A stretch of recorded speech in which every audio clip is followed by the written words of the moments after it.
L'hiver, c'est ça, mais c'est aussi ça.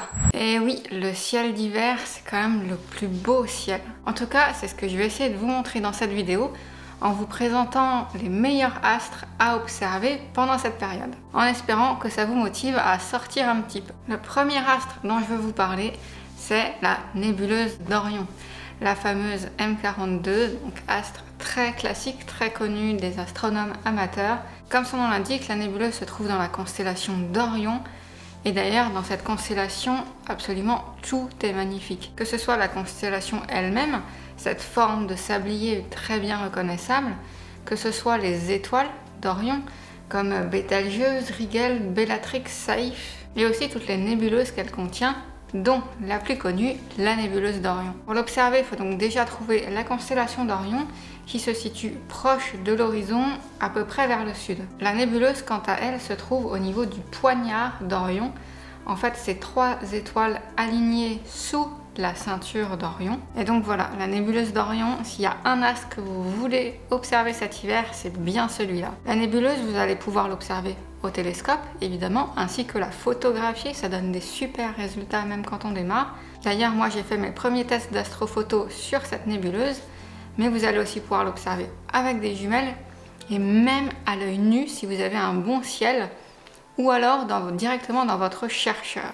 Voilà, donc la nébuleuse d'Orion, c'est vraiment l'astre numéro 1 à ne pas manquer cet hiver. Le second astre à ne pas manquer, lui aussi très connu, c'est les Pléiades. Les Pléiades, ça doit être l'objet céleste le plus facile à observer. Qu'est-ce que c'est? C'est un amas ouvert, très connu pour ses étoiles bien bleutées, très chouette à observer et surtout très facile à distinguer, même sous un mauvais ciel.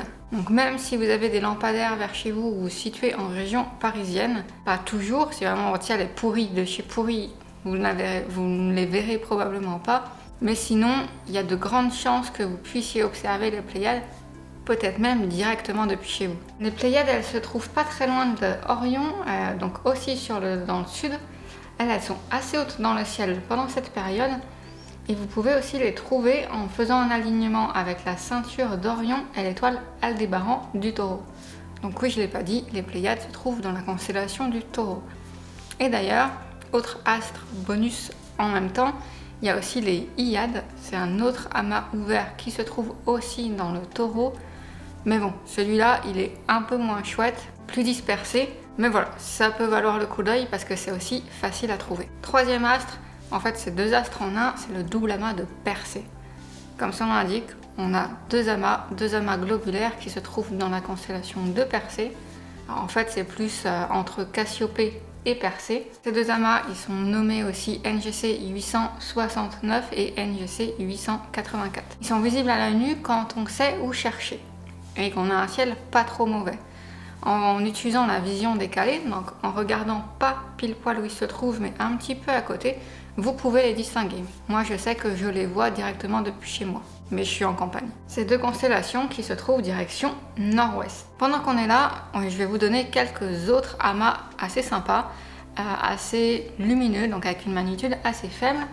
On a par exemple M35 dans les Gémeaux, M36, M37 et M38 dans le Cocher, M41 dans le Grand Chien, M46, M47 et M93 dans la constellation de la Poupe, M44 appelé l'amas de la Ruche et M50 dans la Licorne. Voilà, quelques amas sympas à observer. Ensuite, on revient sur une nébuleuse là aussi très connue et très sympa, c'est la nébuleuse de la tête de cheval. Alors celle-là, elle va être plus compliquée. Pour pouvoir la voir avec votre télescope, idéalement, il va falloir avoir un plus gros diamètre. Et c'est aussi une super cible pour l'astrophotographie. Cette nébuleuse s'appelle la nébuleuse tête de cheval parce qu'elle a une forme de tête de cheval. Niveau localisation, elle se trouve aussi dans la constellation d'Orion. Vous vous souvenez, je vous ai dit, il y a plein de bonnes choses dans Orion. Plus précisément, elle se trouve au niveau de la ceinture d'Orion, sur la gauche, vers l'étoile Alnitak. Et d'ailleurs, si on dézoome sur la constellation d'Orion, on peut voir qu'il y a plein de nébuleuses dedans. Ensuite, 6e astre, alors là, c'est pas vraiment le ciel d'hiver, mais elle est encore bien visible et bien haute dans le ciel, donc pourquoi pas.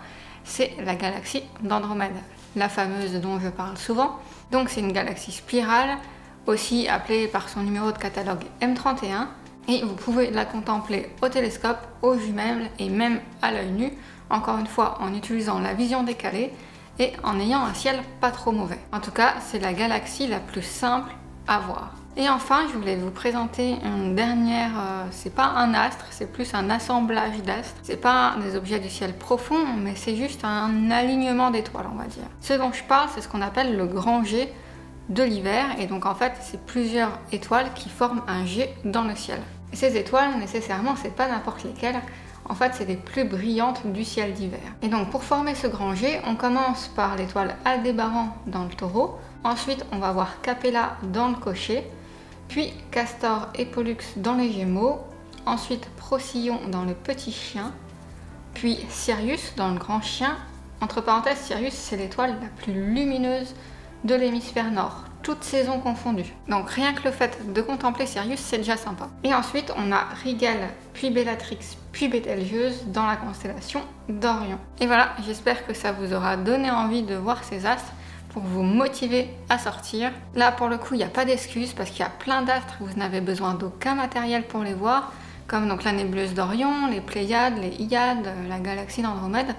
Donc il y a de quoi faire, peu importe ce que vous avez. Si vous voulez aller plus loin, j'ai créé un e-book qui s'appelle le guide d'observation des constellations et qui vous apprend pas à pas à trouver les constellations les plus connues quand on est dans l'hémisphère nord. Donc cet e-book, vous pouvez le télécharger gratuitement ici ou en premier lien dans la description. Voilà, j'en profite aussi pour vous souhaiter une bonne année au passage, puisque c'est la première vidéo que je sors en janvier. Donc je vous souhaite de superbes observations, de vous émerveiller pendant cette année 2022. Et sur ce, je vous dis à très vite et gardez la tête dans les étoiles.